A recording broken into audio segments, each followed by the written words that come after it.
अस्सलाम वालेकुम। आज हम MTH 202 का लेक्चर नंबर 11 पढ़ेंगे, रिलेशंस। इसमें सबसे पहले ऑर्डर्ड पेयर की डेफिनेशन देखेंगे। An order pair A B consists of two elements A, B in which A is the first element and B is the second element। यानी order pair दो elements पर मुश्तमिल होता है, ए और बी पर, और ए फर्स्ट एलिमेंट है और बी सेकंड एलिमेंट है। इसमें ऑर्डर का या तरतीब का ख़ास ख्याल रखा जाता है। अगर हम ए बी को ऑर्डर पेयर को अगर बी ए लिख दें तो वो इक्वल नहीं होते। तो अब एक एक्सरसाइज देखते हैं जिसमें हमें कहा गया है find X and Y given 2x, x plus Y equal 6, 2। यानी दो ऑर्डर्ड पेयर इक्वल दिए हुए हैं, तो इसमें से x और y की वैल्यू फाइंड करनी है। तो पहले ऑर्डर पेयर का फर्स्ट एलिमेंट और सेकंड ऑर्डर पेयर का फर्स्ट एलिमेंट, उसको हम इक्वेट कर देंगे, यानी 2x इक्वल 6, और 2 को डिवाइड कर देंगे 6 पे, तो x की वैल्यू आ गई 3। फिर हम पहले ऑर्डर पेयर का सेकंड एलिमेंट और दूसरे ऑर्डर पेयर का सेकंड एलिमेंट इक्वेट करेंगे, यानी x प्लस वाई इक्वल 2। तो ऊपर x की वैल्यू हम पुट कर देंगे जो 3 आई है, तो y इक्वल आ जाएगा 2 माइनस 3, यानी y की वैल्यू आ जाएगी -1। देखेंगे the ordered and tuple A1 A2 and so on AN consist of A1 A2 and so on AN together with ordering। यानी n एलिमेंट्स तक अगर ऑर्डरिंग की हो तो उसे हम एन ऑर्डर्ड एन टपल कहते हैं। इसमें A1 फर्स्ट एलिमेंट है, A2 सेकंड एलिमेंट है, and so fourth AN nth element है। अगर टपल दो एलिमेंट्स पर मुश्तमिल हो तो उसे ऑर्डर्ड पेयर कहते हैं। अगर तीन एलिमेंट्स पर मुश्तमिल हो तो उसे ऑर्डर्ड ट्रिपल कहते हैं। और अगर दो N tuples A1 A2 and so on AN और B1 B2 and so on BN equal हैं, तो उनके कोरस्पोंडिंग एलिमेंट्स भी इक्वल होते हैं। यानी ए आई इक्वल बी जे, यहाँ आई और J 1 2 3 and so on N तक होते हैं। नेक्स्ट हम देखेंगे Cartesian product of two sets. Let A and B sets.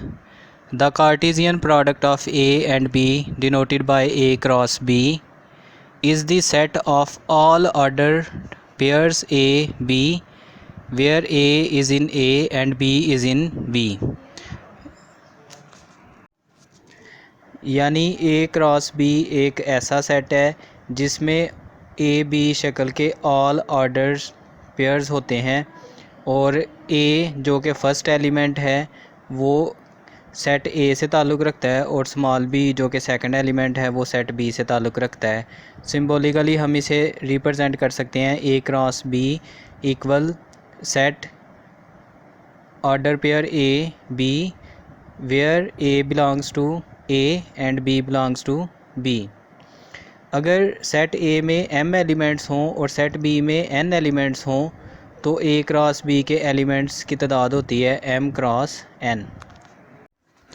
अब हम एक एग्जांपल करेंगे। सेट a इक्वल है 1 2 और सेट b इक्वल है a b c, और हमने a क्रॉस b फाइंड करना है। तो a क्रॉस b फाइंड करते हुए हम सेट A का फर्स्ट एलिमेंट 1 लेंगे और इसके B के तीनों एलिमेंट के साथ ऑर्डर्ड पेयर्स बनाएंगे। तो ये पेयर बनेंगे 1A 1B 1C, और फिर A का सेकंड एलिमेंट 2 लेंगे और इनके B के साथ ऑर्डर पेयर्स बनाएंगे, और ये पेयर्स बनेंगे 2A 2B और 2C।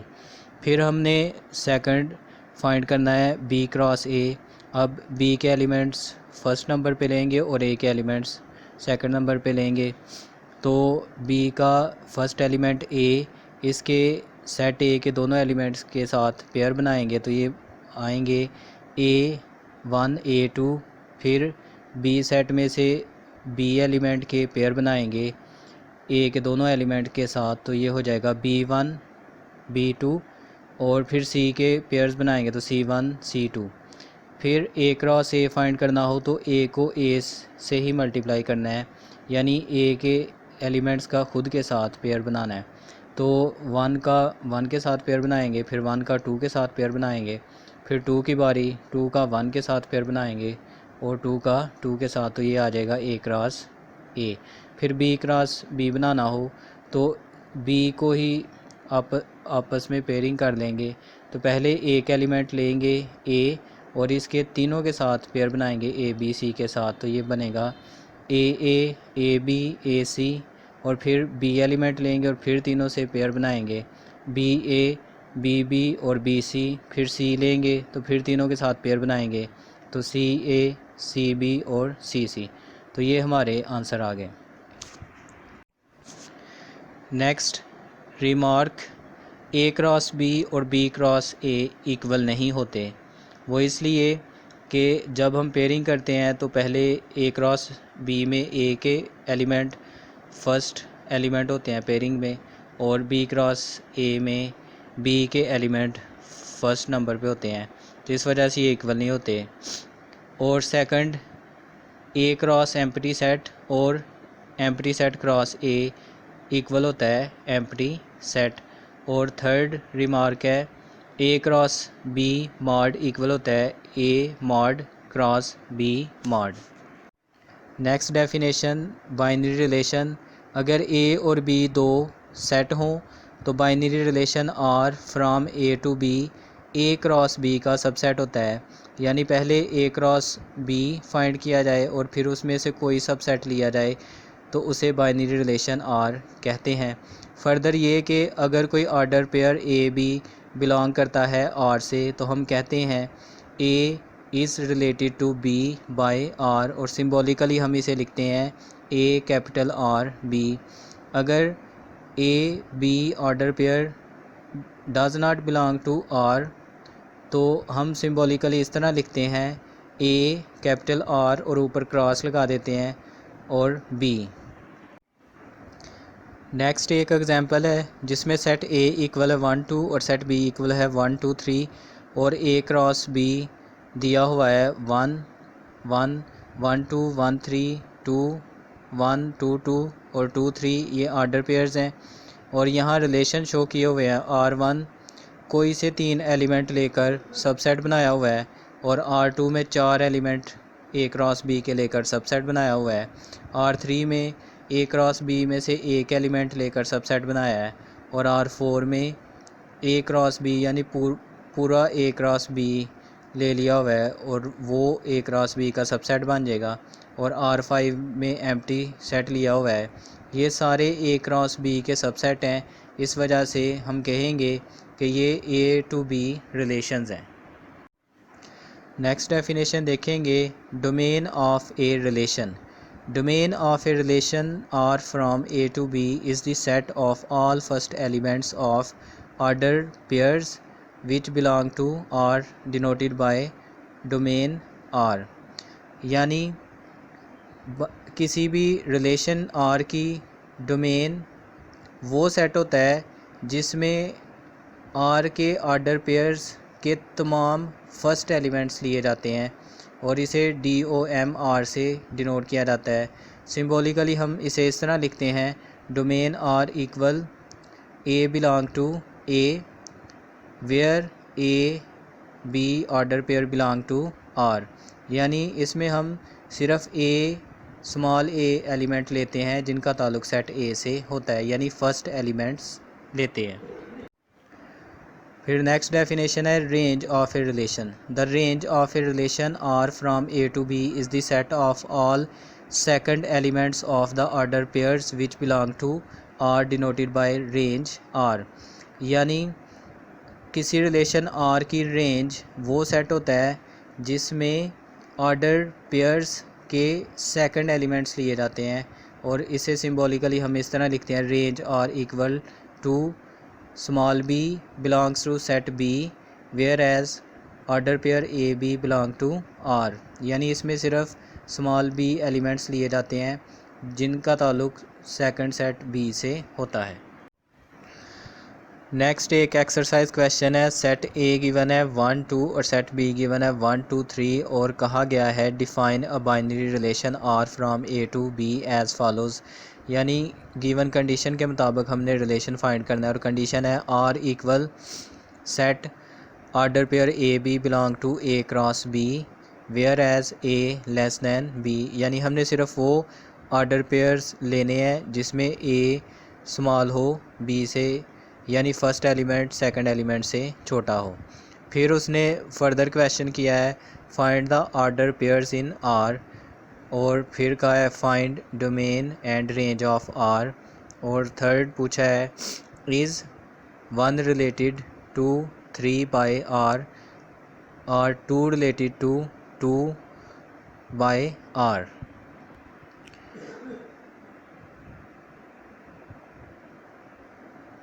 सॉल्यूशन में हम सबसे पहले ए क्रॉस बी फाइंड करेंगे।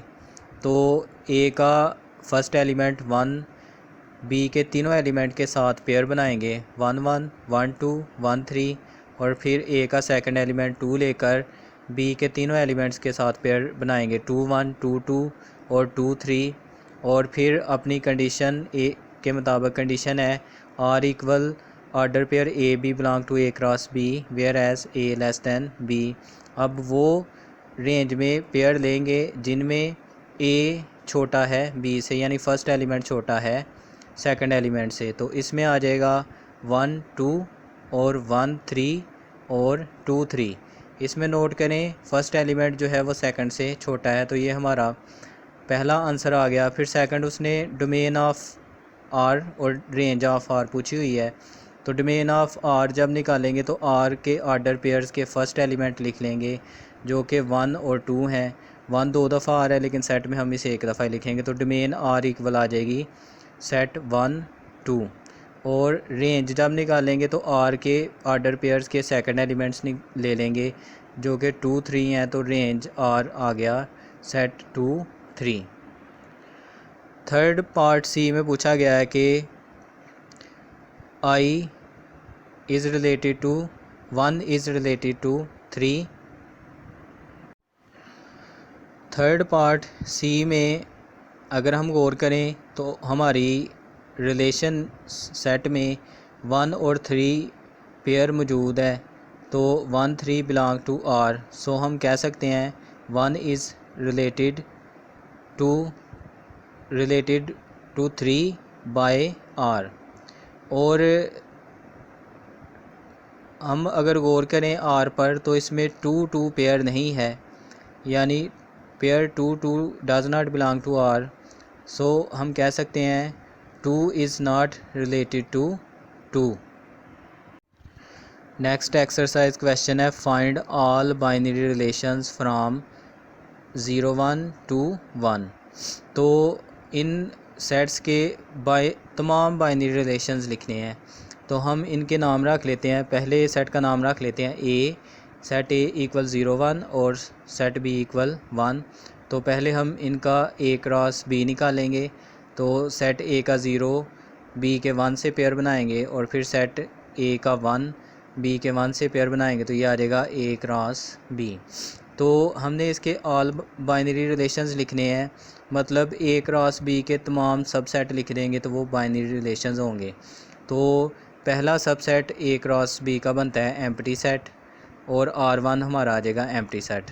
दूसरा सबसेट जब बनाएंगे तो सिर्फ एक एलिमेंट लेके सेट बनाएंगे, तो एक ऑर्डर पेयर लेंगे तो एक एलिमेंट वाला सेट बन जाएगा, और ये हमारा दूसरा बाइनरी रिलेशन आ जाएगा। तो तीसरा बाइनरी रिलेशन भी एक एलिमेंट लेकर सेट बनाएंगे 1 1, और चौथा जो बाइनरी रिलेशन है उसमें हम दोनों ही एलिमेंट ले लेंगे 0 1 और 1 1, और ये ए क्रॉस बी के इक्वल होगा। तो ये 4 ऑल बाइनरी रिलेशंस हैं।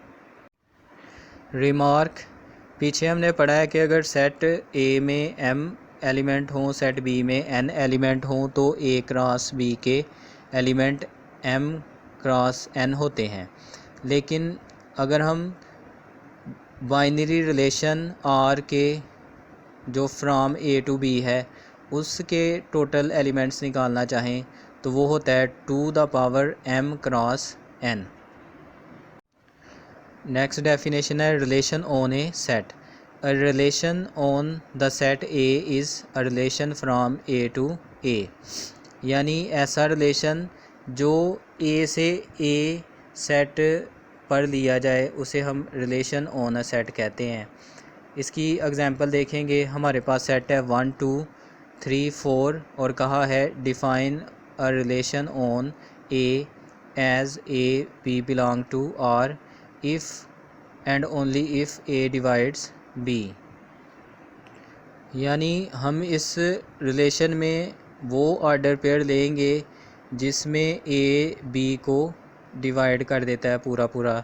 तो 1 1 पहला ऑर्डर पेयर होगा क्योंकि ये एक दूसरे को पूरा पूरा डिवाइड कर देते हैं, और 1 2 दूसरा ऑर्डर पेयर होगा क्योंकि 2 को 1 पे डिवाइड करें तो डिवाइड हो जाता है।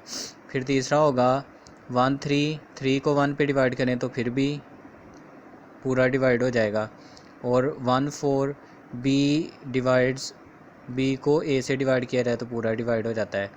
फिर 2 2 और फिर 2 4 और 3 3 और 4 4, यानी सेकंड एलिमेंट फर्स्ट एलिमेंट से डिवाइड हो जाता है। तो ये हमारा रिक्वायर्ड आंसर है।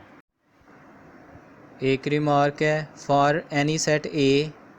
नंबर 1 रिमार्क है A cross A is known as universal relation, और नंबर 2 है empty set phi is known as empty relation. Next exercise question है define a binary relation E on the set of integers z as follows for all m n belongs to z m is related to n by e if and only if m minus n is even। यानी हमने e relation find करना है set of integer z पर, और यहाँ condition दी हुई है m is related to n by e, और कंडीशन है m minus n is even, यानी अगर m और n का डिफरेंस लिया जाए तो इवन नंबर आए। और फर्स्ट पार्ट में पूछा गया है is 0 related to 0 by e, is 5 related to 2 by e, is 6 belongs to e, is -1 7 belongs to e। तो पहले इस पार्ट को करते हैं। तो पहले हम रिलेशन बिल्ड करते हैं। e सॉल्यूशन में रिलेशन लिखेंगे। e इक्वल है set order pair m n belongs to z cross z where m minus n is even. तो हम अपना ए पार्ट का पहला पेयर लेते हैं 0 0 और 0 0 z क्रॉस z से बिलोंग करता है, और अगर हम एक 0 को m समझें और एक 0 को n और इनका डिफरेंस लें तो 0 आता है जो कि एक इवन नंबर है। तो कंडीशन सेटिस्फाई हो जाती है, तो हम कहेंगे 0 is related to 0 by e। फिर हम दूसरा पेयर लेते हैं 5 2, ये बिलोंग करेगा z क्रॉस z से क्योंकि इंटीजर्स का पेयर है।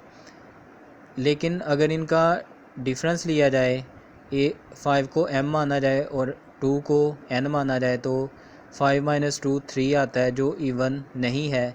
तो हम कह सकते हैं 5 is not related to 2 by e। फिर हम तीसरा पेयर चेक करते हैं 6 6 बिलोंग टू e, और अगर इसका डिफरेंस लिया जाए 6 - 6 तो 0 आता है जो कि एक इवन इंटीजर है। तो हम कह सकते हैं कि 6 6 जो है वो belong to e, set e से बिलोंग करता है। और फोर्थ में पेयर दिया हुआ है -7 -1 7 बिलोंग टू e, ये हमने चेक करना है क्या ये बिलोंग करता है या नहीं। हम इनका डिफरेंस लेंगे -1 -7 तो ये -8 आएगा जो एक इवन इंटीजर है। तो हम कहेंगे कि ये पेयर ई से बिलोंग करता है। इस क्वेश्चन का बी पार्ट है prove that for any even integer n is related to 0 by e। यहाँ हम n को एक इवन इंटीजर लेंगे, तो इसका जब 0 के साथ डिफरेंस लें तो फिर n आएगा, और n एक इवन इंटीजर है। तो लिहाजा हम कह सकते हैं कि n 0 पेयर जो है वो ई से बिलोंग करता है, तो इस वजह से हम कह सकते हैं N is related to zero by E. Next example है draw the graph of binary relation C from R to R defined as follow for all X Y belong to R cross R X Y belong to C if and only if X square plus Y square equal 1। तो X Y order pairs R cross R से भी belong करते हैं, लिहाजा relation सी से भी belong करते हैं, लेकिन साथ ही साथ इक्वेशन को सेटिस्फाई भी करते हैं। तो हम x की वैल्यू इस तरह पुट करेंगे कि y रियल वैल्यू आए, या अगर y की वैल्यू पुट करें तो x की रियल वैल्यू आए। तो हम x की वैल्यू -1 से +1 तक लेंगे, तो इसे हम इस तरह लिखेंगे x greater than equal to -1 less than equal to 1। जब ये इन 1 से 1 तक वैल्यूज़ पुट करेंगे तो y की वैल्यू रियल आएगी, क्योंकि -1 से 1 तक वैल्यू पुट करेंगे तो दूसरी साइड पे जाके x की वैल्यू माइनस होगी, तो यहाँ तो वैल्यू ज़ीरो आएगी, यहाँ कोई पॉजिटिव वैल्यू आएगी। और जब y स्क्वायर का स्क्वायर रूट लेकर स्क्वायर कैंसिल करेंगे तो हमें एक रियल वैल्यू आएगी, लेकिन इससे बड़ी वैल्यू लेंगे तो नेगेटिव वैल्यू अंडर रूट में आ जाए तो कॉम्प्लेक्स वैल्यू आ जाएगी, जो कि पॉसिबल नहीं है।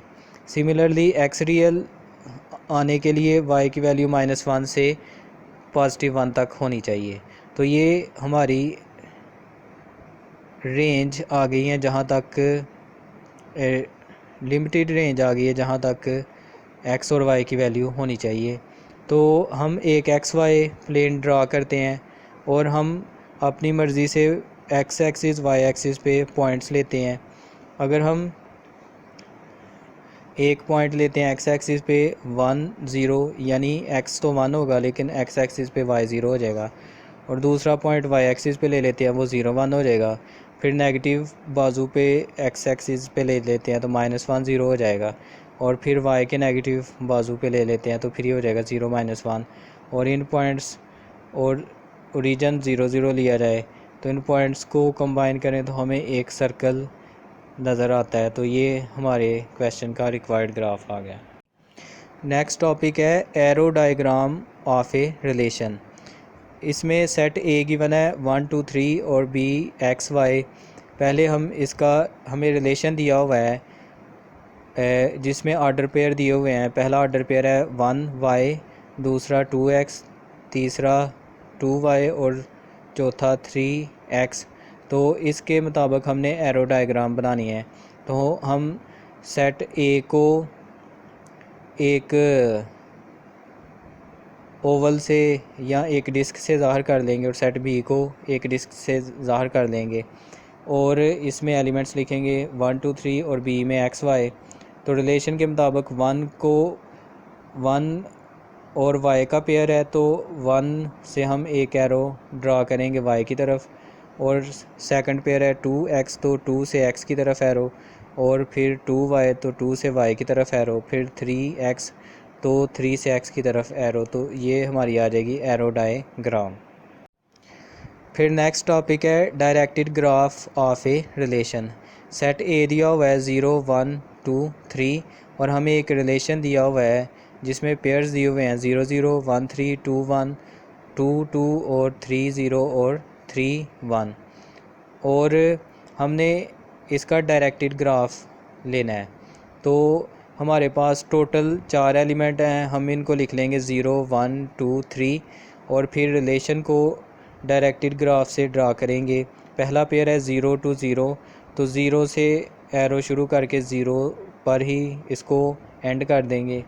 और फिर दूसरा पेयर है 1 2 3 1 3, और 1 से हम एरो 3 की तरफ ड्रा करेंगे। फिर नेक्स्ट पेयर है 2 1, तो हम एरो 2 से 1 की तरफ ड्रा करेंगे, और फिर 2 2, तो 2 से शुरू करके 2 पे ही एंड कर देंगे एरो को। और 3 0, तो 3 से हम एक एरो 0 की तरफ ड्रा कर देंगे, और 3 1, यानी 3 से हम एक एरो 1 की तरफ ड्रा कर देंगे। तो ये हमारा डायरेक्टेड ग्राफ हासिल हो जाएगा। नेक्स्ट हमारा टॉपिक है matrix representation of a relation. किसी रिलेशन को मैट्रिक्स के तौर पे ज़ाहिर करना। तो सपोज़ करते हैं कि हमारे पास दो सेट हैं, ए जिसमें एलिमेंट्स हैं A1 A2 so on AN, और बी सेट में एलिमेंट्स हैं B1 B2 so on BM, और एक रिलेशन R है फ्रॉम A टू B, और हमने n क्रॉस m आर्डर का एक मैट्रिक्स बनाना है। तो उसको हम इस तरह लिखेंगे m into I dot I comma J, और ये हम इस तरह बनाएंगे कि अगर कोई आर्डर पेयर AI और BI R से बिलोंग करता है तो हमारे मैट्रिक्स में वैल्यू 1 होगी, और अगर कोई आर्डर पेयर AI और BI R से बिलोंग नहीं करता तो हमारे मैट्रिक्स की में एलिमेंट की वैल्यू जो है वो 0 होगी। इसकी हम एक एग्जांपल करते हैं। तो सेट A इक्वल है 1 2 3 और सेट B इक्वल है XY, और हमें एक रिलेशन दिया हुआ है R जिसमें आर्डर पेयर्स हैं 1Y 2X 2Y और 3X। तो हम मैट्रिक्स बनाएंगे, तो मैट्रिक्स में हम X Y को हॉरिजेंटल लिख लेंगे और सेट A के एलिमेंट्स 1 2 3 को वर्टिकल लिख लेंगे और मैट्रिक्स के अंदर 0 1 लिखेंगे।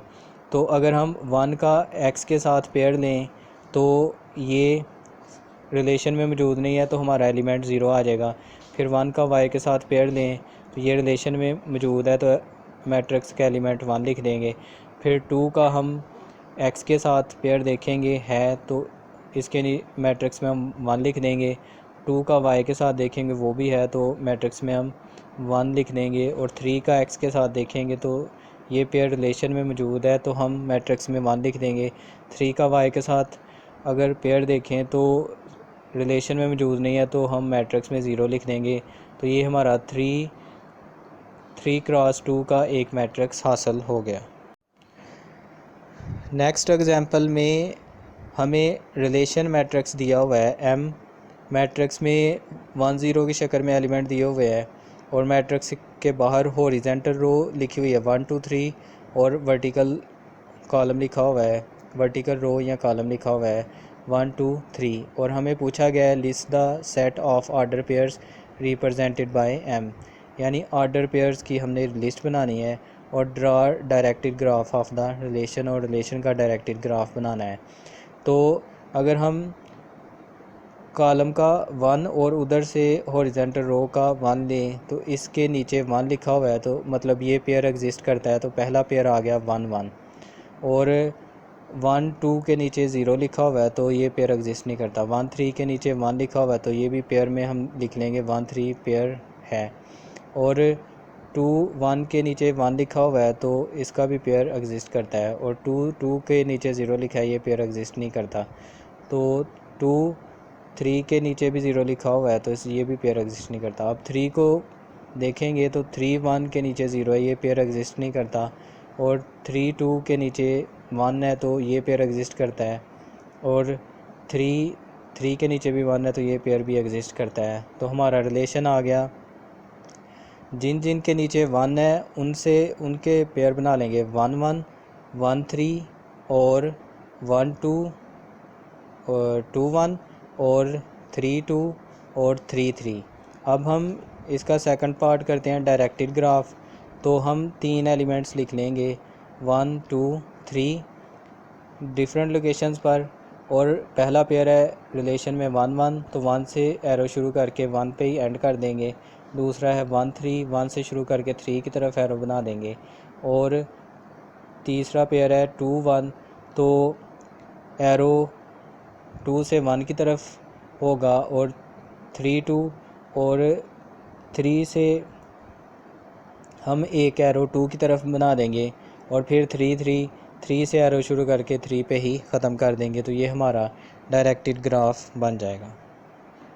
Bye S if and only if y -4 equal x, यानी y में से 4 निकालें, सेकंड एलिमेंट में से 4 निकालें तो वो x आ जाता है, यानी फर्स्ट एलिमेंट आ जाता है। और फिर हमें कहा गया है कि a क्रॉस b और r और s और r यूनियन s और r इंटरसेक्शन s फाइंड करें।